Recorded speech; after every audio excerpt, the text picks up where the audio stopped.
한국에 계시는 분하고 전화하다가 이런 이야기를 했습니다. 이 목사님, 연세도 이제 들어가니까 천천히 하라고. 그러면서 노래 하나를 가르쳐 줬습니다. 한국에 지금 가장 저 나이 때에 많이 부르는 노래. 사실 오늘 아침까지만 하더라도 혼자 하려고 마음 먹었었는데 이 노래를, 그럼 오늘 집에 가면 저희 집 사람한테 아니 집에 들어가지도 못하고 쫓겨날 것 같으니까 노래하면은 이런 가사입니다. 내 손에 잡은 것이 많아서 손이 아픕니다. 등에 짊어진 삶의 무게가 온몸을 아프게 하고 매일매일 해결해야 하는 일 때문에 시간도 없이 살다가 평생 바쁘게 걸어왔으니 다리도 아픕니다. 내가 힘들고 외로워질 때 내 얘기를 조금만 들어준다면 어느 날 갑자기 세월의 한복판에 덩그러니 혼자 있지는 않겠죠. 큰 것도 아니고 아주 작은 한마디, 지친 나를 안아주면서 사랑한다, 정말 사랑한다는 그 말을 해준다면 나는 사막을 걷는다 해도 꽃길이라 생각할 것입니다. 우리는 늙어가는 것이 아니라 조금씩 익어갑니다. 누구 노래예요? 참 제목이 뭐예요? 노사연이라는 여자 가수의 바람이라는 노래입니다. 그분은 가수들 중에 또는 배우들, 탤런트들 중에 크리스찬입니다. 그 중에 아주 아름다운 간증을 한 것을 들은 적이 있는데 그분이 부르는 노래입니다. 손에 잡은 것이 너무 많아서 손이 아프고 등에 짊어진 것들이 너무 많아 마음이, 온몸이 아프고 바쁘게 뛰어다니다 보니까 다리도 아파온다고. 외롭게 덩그럽게 어느 날 눈을 떠보니 혼자 사막 같은 곳에 덩그럽게 홀로 앉아있는데 이럴 때 누군가가 조용히 나를 향하여 사랑한다는 말 한마디만 있으면 좋겠는데, 그러면 사막이라도 나는 그 길을 꽃길처럼 걸을 수 있을 텐데, 아마 신앙 속에서 얻어진 그분이 가지고 있는 신앙의 간증이기도 할 것입니다. 60, 70을 바라보고 이미 80을 바라보고 살아가는 사람들에게 좋은 노래말이라고 봅니다. 스데반, 그는 사내들인 공회에 붙잡혀 왔습니다. 끌려오다시피 해서 결국 사내들인 공회가 재판을 시작합니다. 71명의 공회원, 그리고 거기에 구경꾼들과 방청객들 꽉 찼을 것이고, 더 나아가서 거짓 증인들, 돈으로 매수받은 거짓 증인들도 아마 뻔뻔스럽게 그 자리에 입추의 여지 없이 서 있는 사람들 중에 당당하게 서 있는 그 모습일 것입니다. 계속되어지는 이 진술입니다. 법정의 진술인데 대제사장이, 그 회의를 진행하고 있는 대제사장이 물었습니다. 저들이 말하고 있는 모든 이야기가 사실이냐고. Is this charge true? 아니면 Are these charges true? 이런 고발당한 것들이, 저들이 말하고 있는 것들이 다 사실이냐라고 그 물음 앞에서 법적인 진술, 아니 설교를 스데반은 하고 있습니다. 아브라함을 통하여 설교를 끝냈고 1차 시기, 역사적인 두 번째는 요셉의 이야기를 통해서 그들에게 사실은 그들이 무엇인가를 잘못하고 있는, 뭔가를 잘못 생각하고 있는 것에 대해서 지적을 해주었고, 그리고 아직은 아닙니다마는 감추어져 있는 그들의 죄를 폭로하려고 아마 준비하고 있는 것처럼 보이고 있습니다. 그 위압스러운 태도 앞에서 그들에게 그 억압당할 수 있는 공포스러운 분위기 앞에서 그는 추워도 흔들리지 아니하는 바위처럼, 아니 거대한 태산처럼 그는 홀로 설교를 계속합니다. 그 설교가 오늘 세 번째 그의 증언인 모세에 대한 이야기입니다. 모세의 이야기는 아브라함보다 훨씬 더 길고 요셉 이야기보다도 훨씬 더 구체적이고 대단히 극적인 이야기까지 하고 있습니다. 이유는 그가 바로 모세의 율법을 폄하했다는 이유 때문에, 그것은 곧 모세를 우습게 여겼다는 죄 때문에 그가 고소당하여 있기 때문에, 그는 아브라함의 이야기나 요셉보다가 훨씬 더 많은 시간을, 더 많은 증언을 모세를 통하여 말씀하고 있습니다.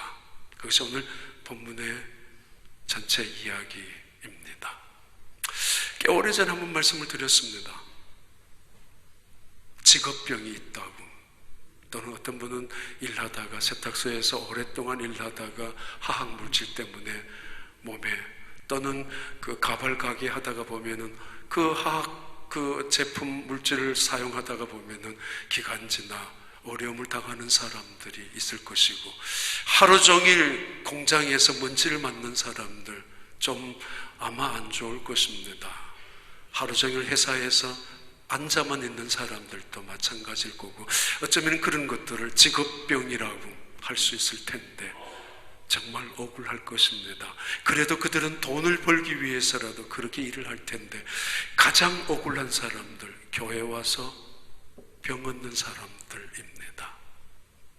신앙생활을 하면서 병을 갖고 있는 사람들, 정말 안타까운 일이고 무엇보다도 억울하기 짝이 없습니다.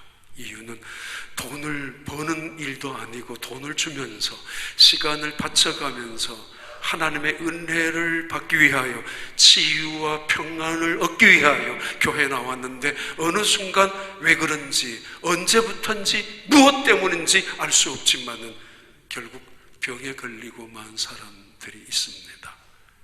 집사가 아니었으면 괜찮았을 텐데, 그게 무슨, 안수 집사가 아니었으면은 내가 그런 병에 안 걸렸을 텐데, 왠지 모르게 어느 순간에 건사한 직분을 받지 않았었더라면 차라리 내가 어떤 사람을 훨씬 더 건사라는 직분을 통하여 더 아름답게, 더 신실하게 믿음 생활 속에서 은혜 가운데 하는 사람도 있지만, 때로는 잘못된 병에 걸려서 그렇지 못하는 사람도 있습니다. 목사라는 병, 장로라는 병.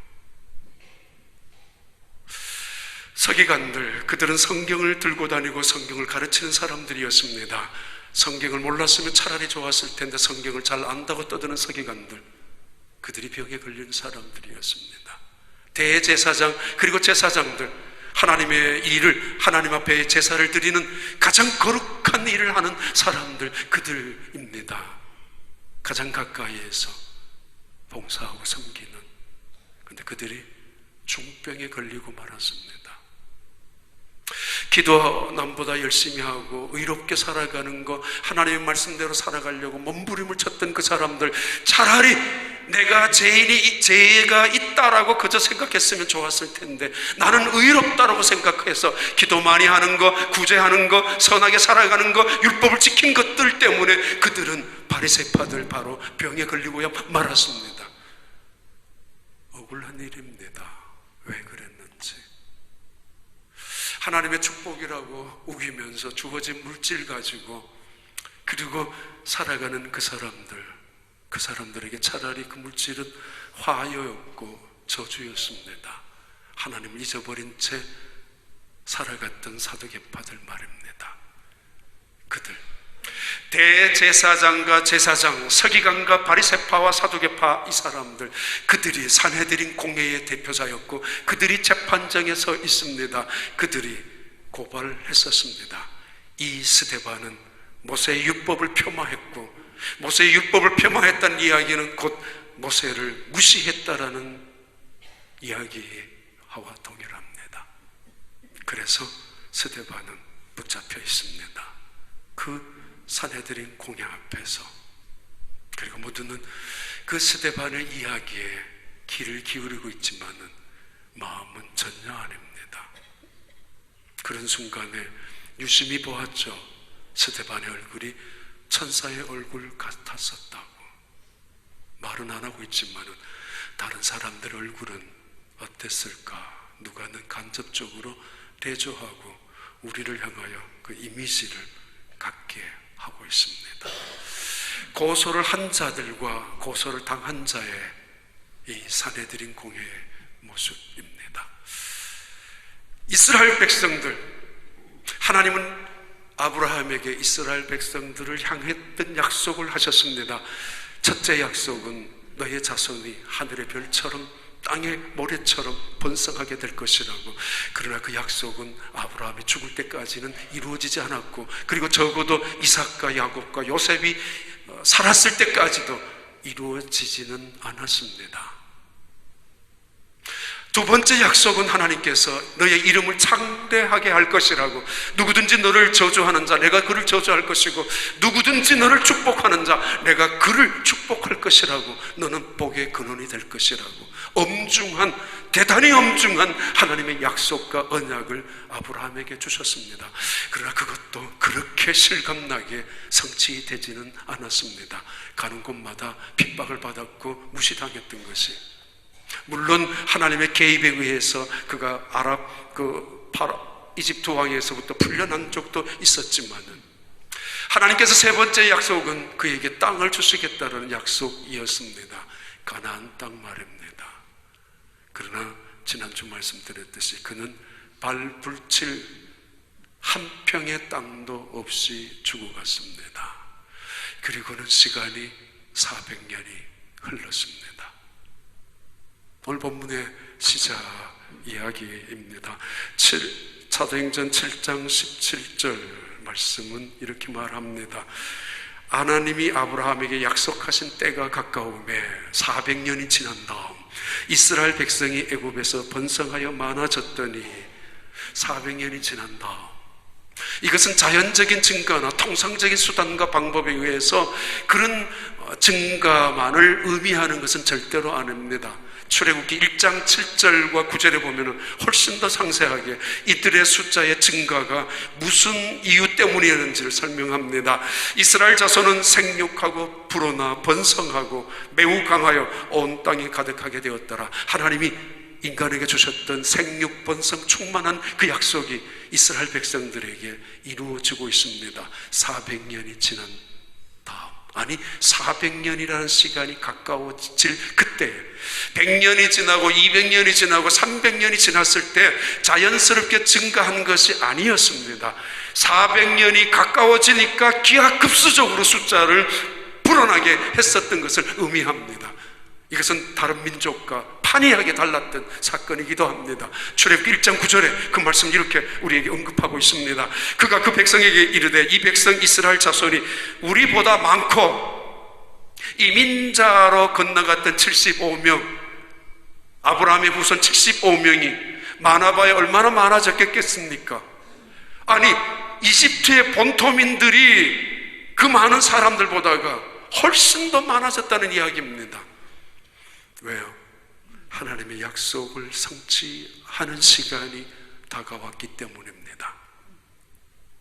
하나님의 때가 가까워졌기 때문입니다. 하나님은 그때서야 일을 시작하시는 분이기 때문입니다.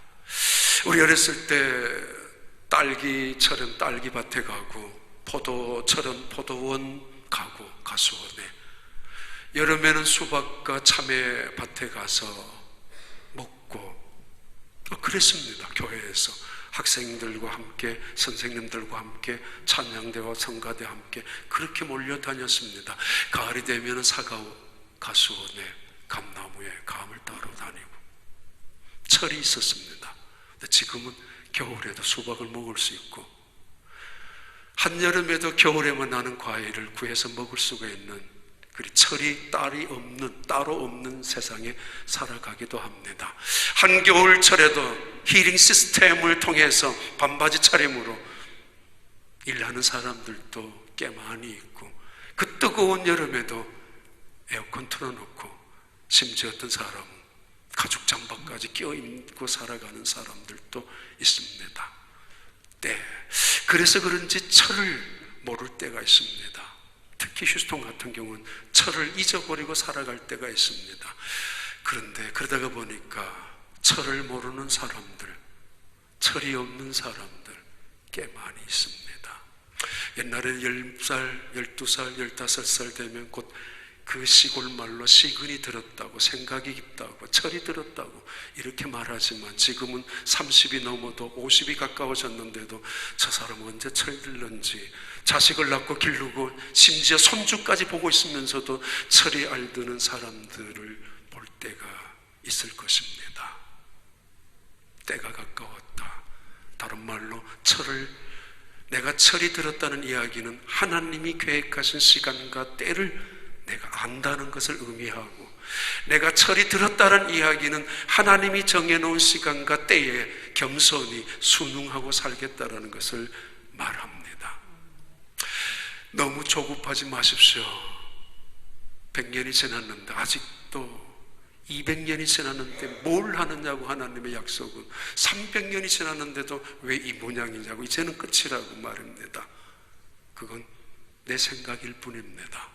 너무 욕심 부리지 마십시오. 모든 일에 내 방법으로, 내 생각으로, 내가 원하는 시간에 이루어져야만 한다는 것, 그것만큼 무서운 교만이나 독선이 어디에 있습니까? 하나님, 그들에게 약속하신 400년 하나님은 기다리셨습니다. 왜요? 그들에게 민족의 정체성을 키우기 위하여, 고난과 고통과 아픔 속에서 비로소 한 민족의 동질성을 형성시키기 위하여.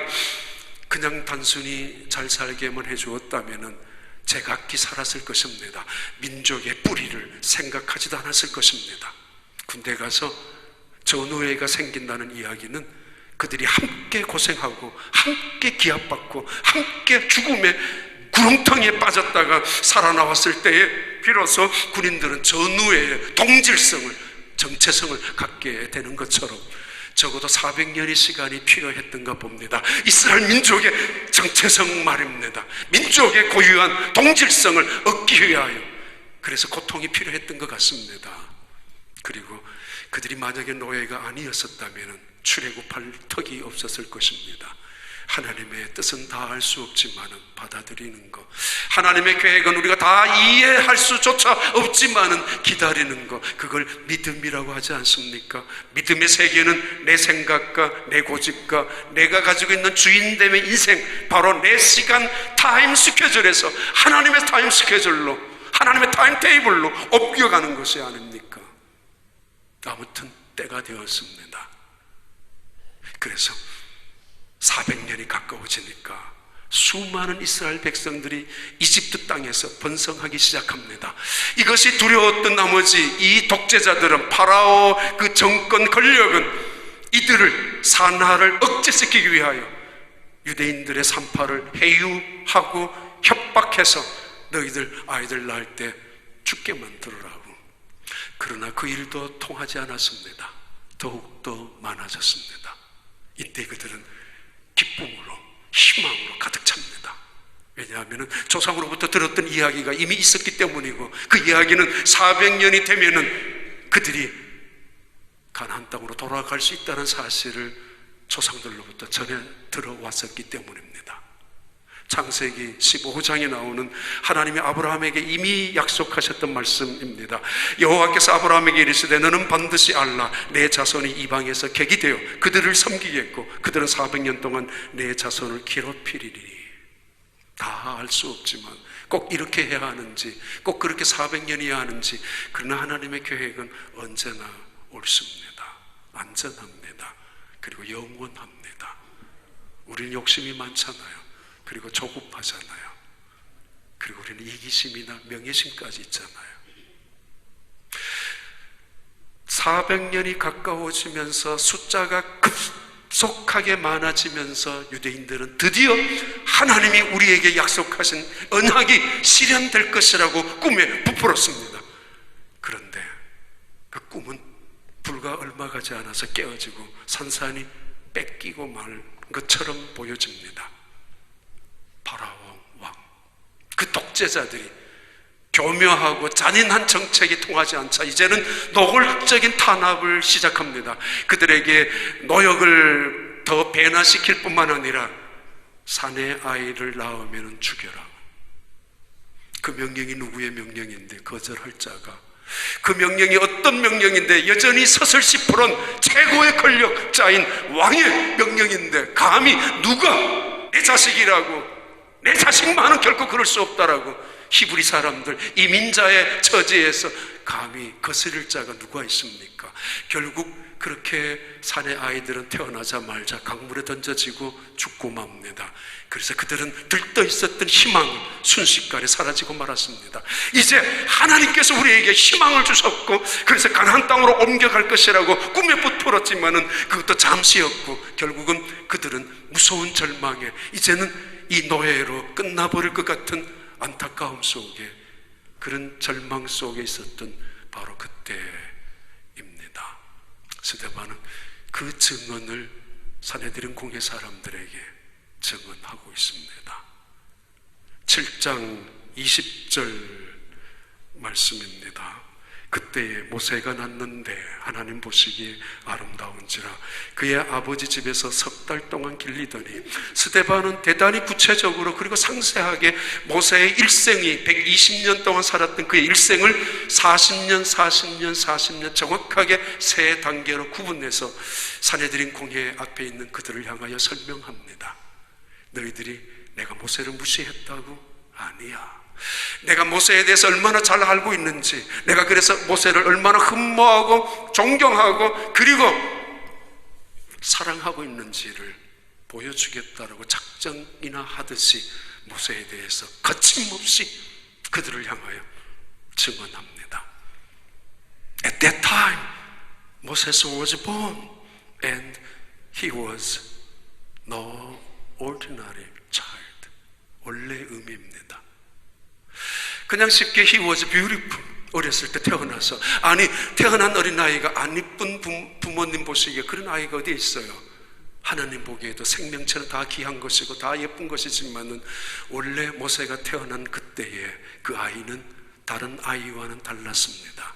그래서 위험을 무릅쓰고 모세의 아버지 어머니는 그 모세를 집에서 3개월 동안 길렀습니다. 달랐습니다. 왜요? 하나님이 계획하신 일이 있다면 어쩌면 이 아이가 아닐까라는 그런 기대감을 줄 만큼 범상하지 아니하는 뭔가 비범한 아이로 태어난, 뭔가 느낌이 확실히 다른, 그래서 다른 아이들과는, 평범한 아이들과는 다르게 태어난 이 아이를 죽일 수가 없었습니다. 그래서 3달 동안 키웠습니다.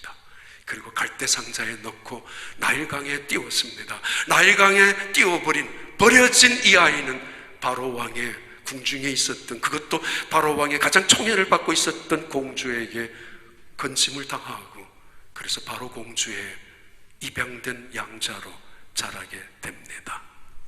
그 이야기를 지금 스데반은 사람들에게 설명을 하고 있습니다. 22절부터 23절까지 보겠습니다. 모세가 애굽 사람의 모든 지혜를 배워 그의 말과 하는 일들이 능하더라. 나이가 40이 되며 그 형제 이스라엘 자손을 돌볼 생각이 나더니, 자 7장 23절에 그가 바로의 궁궐 안에 살았던 40년을 정리하는 이야기가 2가지가 나옵니다. 그는 애굽의 학문을, 최고의 그때 이집트의 문화와 문명을, 그것도 왕궁 속에서 배웠던 모세, 이렇게 이야기합니다. 그는 말과 행사에 능하더라. 이 세상에 가장 위대한, 가장 탁월한 지도자로서 적합한 자다. 그가, 모세가 왕궁에서 최고의 교육을 받은 모세가 아니냐고 그렇게 설명하고, 40년이 되었을 때에, 그가 40세가 되었을 때 어느 날 애굽 궁궐, 아니 그 피라미드나 스핑크스를 건설하는 그 노역으로 참여하는 유대인들을 보고 싶어서 쫓아나갔습니다. 그런데 애굽 관리 중에 한 명이 유대인을 핍박을, 탄압을 하고 있습니다. 말리다가 결국은 모세는 이 유대인을 탄압하는 애굽의 관리를 죽였습니다. 성경은 이렇게 이야기합니다. 그는 그의 형제들이 하나님께서 자기의 손을 통하여 구원해 주는 것을 깨달으리라고 생각하였으나 그들이 깨닫지 못하였더라. 이 말은 애굽에서 자랐지만은 그는 궁중에서 내가 히브리 사람이란 사실을 어렴풋이 이해하기 시작했었고, 어느 순간부터는 히브리인의 정체성을 갖기 시작했었고, 그리고 점점점 그는 이스라엘 민족을 구원한다면 바로 자기 자신이 지도자일 거라고 생각하고 있었던 어느 날, 바로 40세가 되는 그때에 히브리 사람들이 노예로 일하는 장소에 나갔다는 것을 말합니다. 그런데 그는 그 자리에서 애굽 사람을 죽였고 그 다음날 다시 나갔습니다. 이번에 보니까 히브리 사람들이, 동료들이 함께 싸우고 있습니다. 적어도 40대 이상 60대에 가까운 사람들이었을 것입니다. 왜 싸우십니까? 싸우지 마세요. 같은 민족 아닙니까? 왜들 그러십니까? 서로 격려하고 서로 배려하십시오 라는 이야기를 했었을 텐데, 그 중에 한 명이 대단히 오만하게 항의를 합니다. 그 중에 어떤 사람인지 알 수 없지만, 혹은 모두가 다 그 말에 동의했는지 알 수 없지만, 아주 못되게 그런 모세를 향하여 따지듯이 항의 이상의 대항을 하고 있습니다. Who made you a ruler and judge over us? 아니, 누가 너를 우리의 재판장으로, 지도자로 세운 적이 있느냐고. Do you want to kill me? 너 나를 죽이고 싶어? As you killed Egyptian yesterday. 어제 이집트 사람을 죽인 것처럼 나도 죽이고 싶으냐고.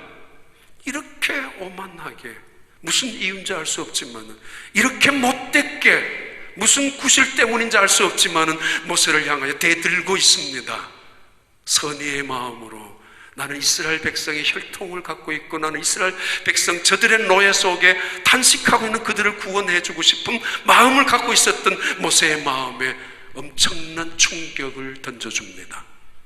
그게 그때 40살이었습니다.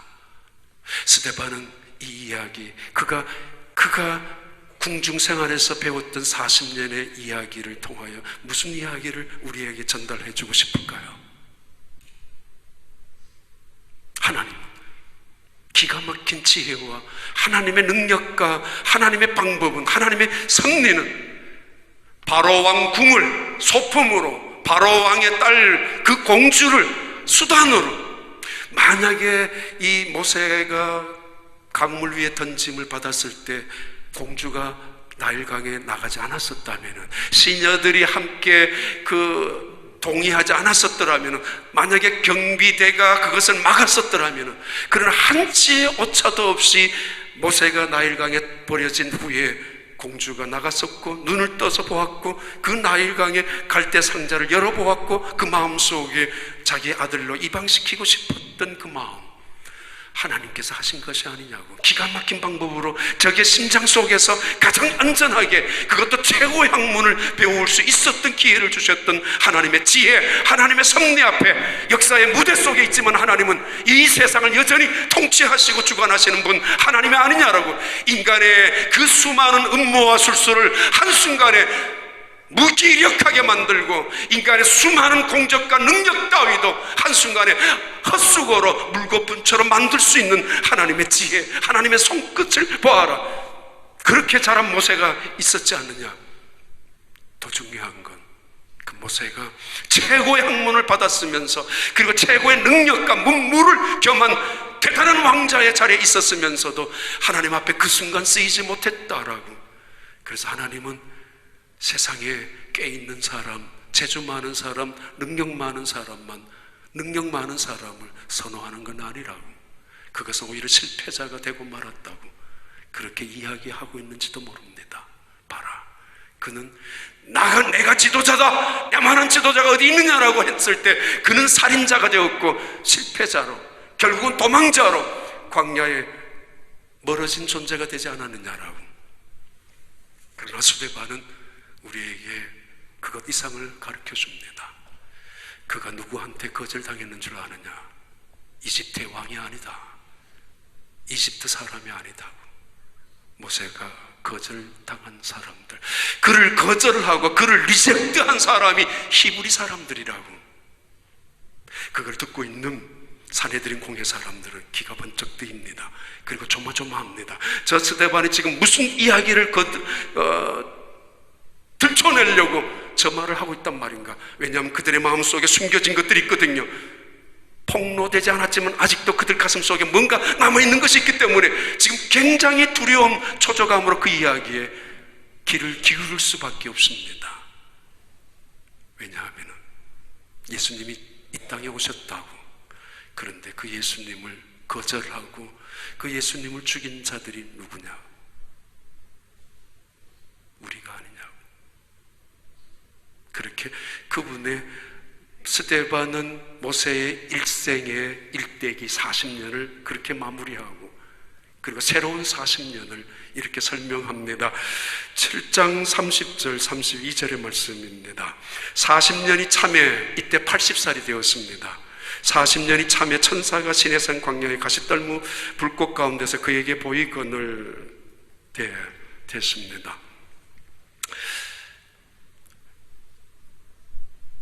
스데반은 버려진 채로 도망가 있는 모세가 광야에서 40년이 있었던 것을 짧게 요약합니다. 29절에 그는 광야에서 아들 둘을 낳았었다라고 그렇게 증언하고 있습니다. 그리고 40년이 지나는 어느 날 80세가 되었을 때 가시떨기 나무를 만났다고. 광야, 거기에 무슨 계급장이 있어야 합니까? 광야, 그곳에 무슨 훈장 따위를 들고 거들먹거리고 폼 잡을 수 있는 곳이 광야입니까? 광야, 그것은 사람이 살기에는 부적합한 곳이고 농사 짓기에도 적당하지 아니하는 어려운 척박한 곳이 광야입니다. 가시가 엉겅퀴가 많이 나는 곳이고, 또한 일기도 낮에는 덥고 밤에는 추운 일기가 급격히 변화하는 곳이 광야. 그래서 광야는 대부분 짐승들이 살아갈 수 있는 곳이 광야입니다. 쉽게 물을 구하기도 어려운 광야. 그런데 말입니다, 그 광야에 배워야 될 것이 굉장히 많이 있습니다. 모세는 그 광야에서 아들 둘을 낳는 일 외에는 한 것이 없었지만은, 그러나 정작 그곳에서 그는 하나님의 음성을 들었고 하나님을 만날 수 있었습니다. 내 손에 잡은 것이 너무 많아서 손이 아프다고 옛날 그렇게 살았습니다. 그러나 이제 광야에 금이 무슨 소용이 있고 보석에 무슨 필요가 있습니까? 오직 광야에는 지팡이 하나면 충분한 곳입니다. 막대기 하나 외에 무엇이 더 필요합니까? 너무 욕심 부리지 마세요. 광야에 들어갔을 때 깨닫는 것이, 어깨에 짐을 지고 별별 훈장을 달고 별별 사명을 가지고 온 세상 일 그 왕자가 다 하는 것처럼 혼자 그 짐을 짊어지고 있었지만은 광야에서 그 짐은 아무런 소용이 없습니다. 내려놓을 수밖에 없습니다. 하나하나 내려놓는 곳, 광야입니다.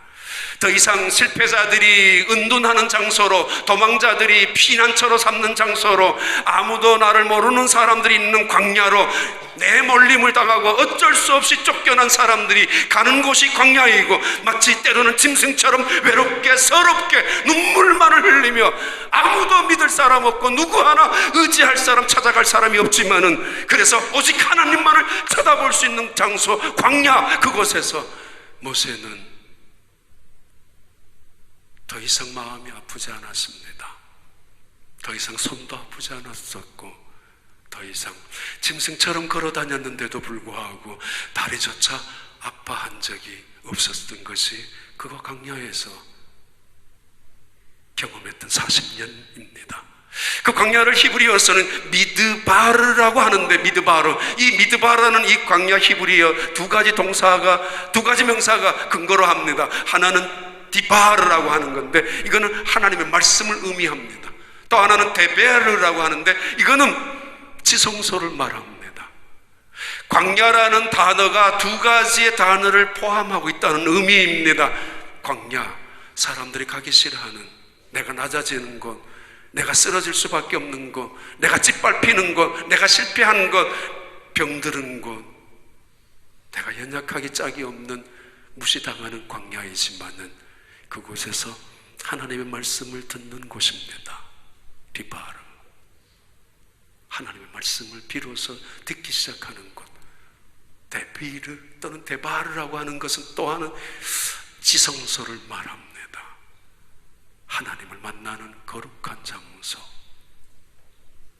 그 말씀을 이렇게 하나님께서 말합니다. 34절부터 36절까지 내 백성이 애굽에서 괴로움 받음을 내가 확실히 보고 탄식하는 소리를 듣고 그들을 구원하려고 내려왔나니 이제 내가 너를 애굽으로 보내리라 하시니라. 35절에 그들의 말이 누가 너를 관리와 재판장으로 세웠느냐 하며 거절하던 그 모세를 하나님은 가시날고 떨기 가운데서 보이던 천사의 손으로 관리와 속량하는 자로서 보내셨으니.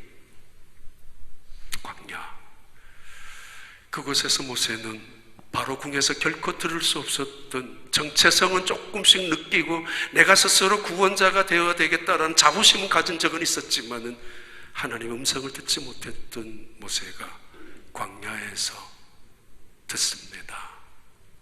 정신없이 살다가 손도 아프고 어깨도 아프고 온몸도 아프고 다리도 아프다가 항량이 벌어진 들판에 혼자 쓰러져 있었을 때 제발 한마디만 들었으면 좋겠다고, 그 순간 사막 같은 길이 꽃길이 될 것이라고, 제발 한마디만 들었으면 좋겠다고, 그 광야가 지성소가 될 것이라고, 하나님을 만나는 그곳. 내 백성을 내가 보고 있다. 그들이 당하는 탄식, 그들이 당하는 압제, 그래서 눈물을 흘리는 것, 고통하는 소리를 내가 듣고 보고 있다고. 그래서 내가 너를 지도자로 세우겠다고. 굉장히 의미 있죠. 히브리 사람 언젠가 얼마 40년 전에 Who made you? 누가 당신을 만들었느냐고, 룰러로, 저지로. 하나님이 대답합니다. I made him. I made you. 내가 너를 만들었다고. 감히 누가 그 말씀 앞에 함부로 탱크를 할 수가 있습니까? 모세는 이제 아주 정말 당당하게 그 말씀을 듣습니다.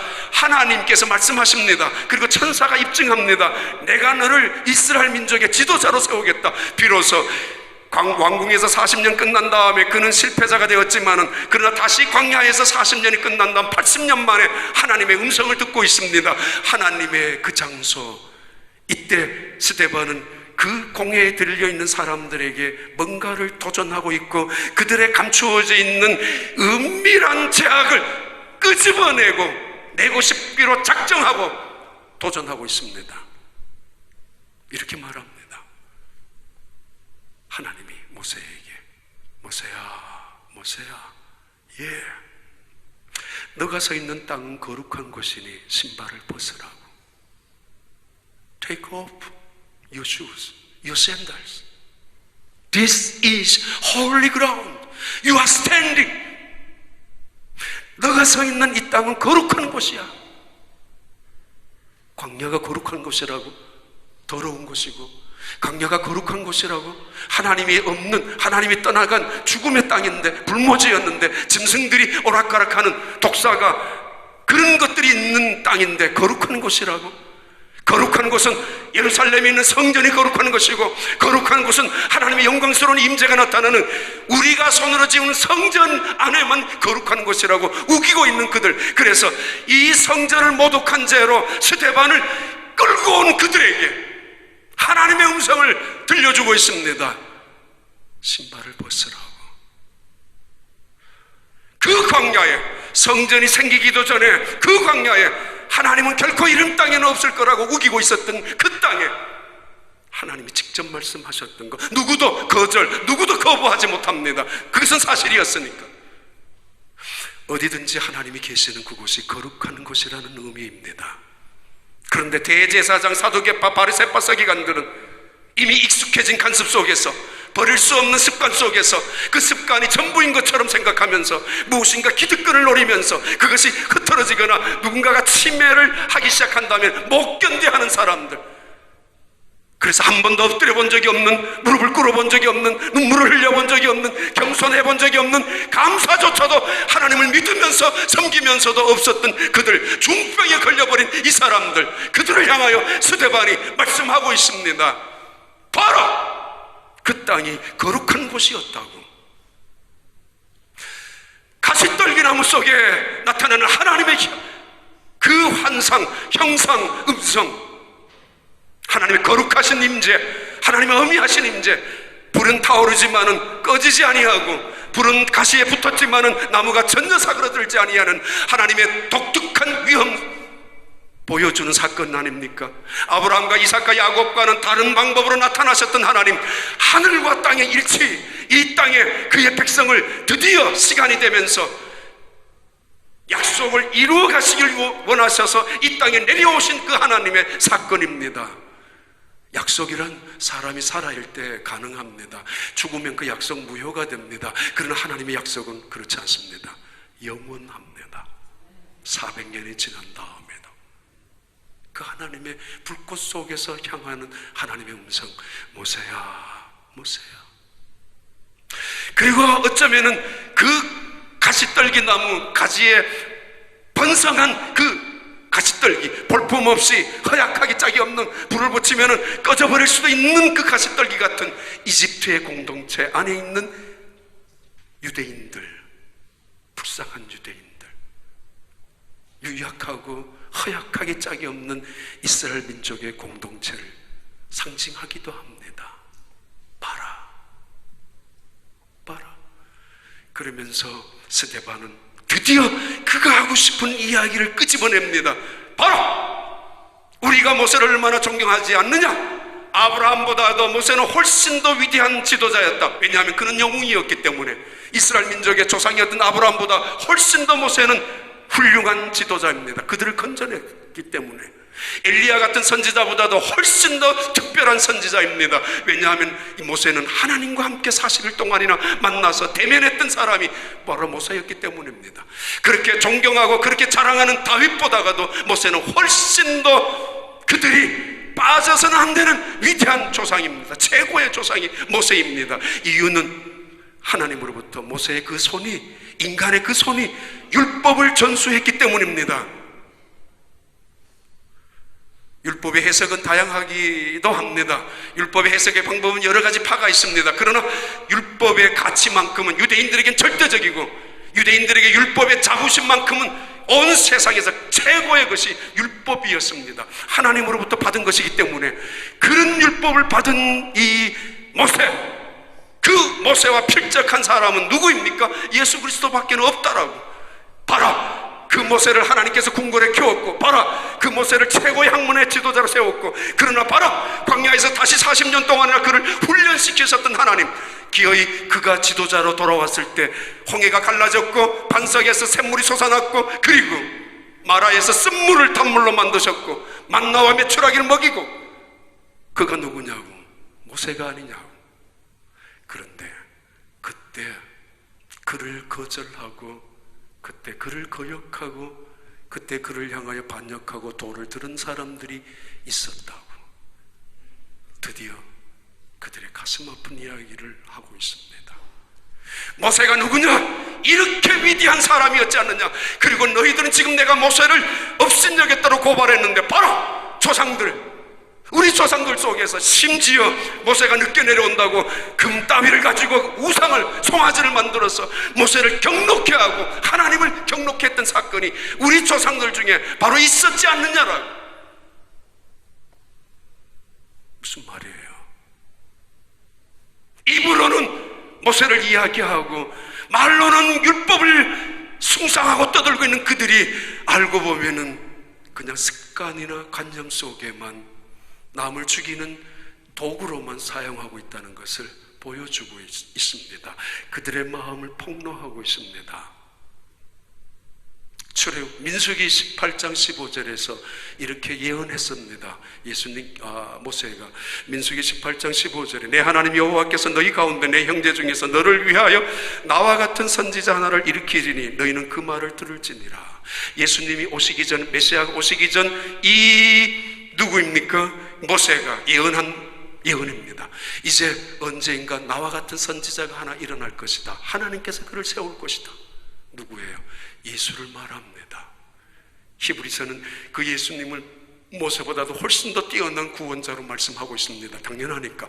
그런데 봐요, 너희들 그렇게 모세를 존중히 여겨? 그렇다면 모세의 율법을 지키고 있니? 제대로? 정말? 아니, 정말 너희들이 모세를 그렇게 존중히 여기냐? 그러면 그가 예언한 예언의 말씀대로 예수 그리스도가 메시아로 나오셨는데, 이 땅에 오셨는데 그를 누가 죽였느냐? 누가 죽였어 그를? 그때서야 그들은 얼굴이 시퍼렇게 불구락 하고야 말았습니다. 바로 자기들이었거든요. 고소를 당한 자와 고소를 한 자의 자리가 바뀌어져 있습니다. 사실은 그렇게 모세를 존중히 여긴다면 모세의 말을 지켰어야 옳았고, 모세가 예언한 대로 예수 그리스도가 이 세상에 오셨을 때 그를 영접해야 옳았었을 텐데 그들은 모세의 예언을 무시한 채로 예수님을 죽이고 말았기 때문입니다. 언제부터인지 알 수 없지만은, 왜 그렇게 되었는지 알 수 없지만은 처음에는 안 그랬을 것입니다. 예수 처음 믿을 때만 하더라도, 하나님 처음 믿을 때만 하더라도 순수했었고, 기쁨으로 감사하며 순종했었고, 헌신할 때도 마음속에 은혜가 있었고, 예배가 기다려졌었고, 말씀을 읽을 때도 마음속에 큰 감동이 일어났는데 어느 순간 왜 그런지 집사 때문은 아니었는데, 권사라는 직분이 안수라는 것이 아니었지만은 장로라는 타이틀 때문에 체면이 생기고 위신이 생기고 가면을 쓰기 시작하고, 어느 순간 내 마음속에 정말 뜨거운 눈물이 사라지고 무릎을 꿇고 주님을 향하여 나는 죄인입니다 라고 고백하는 것이 없어져 버린 채로,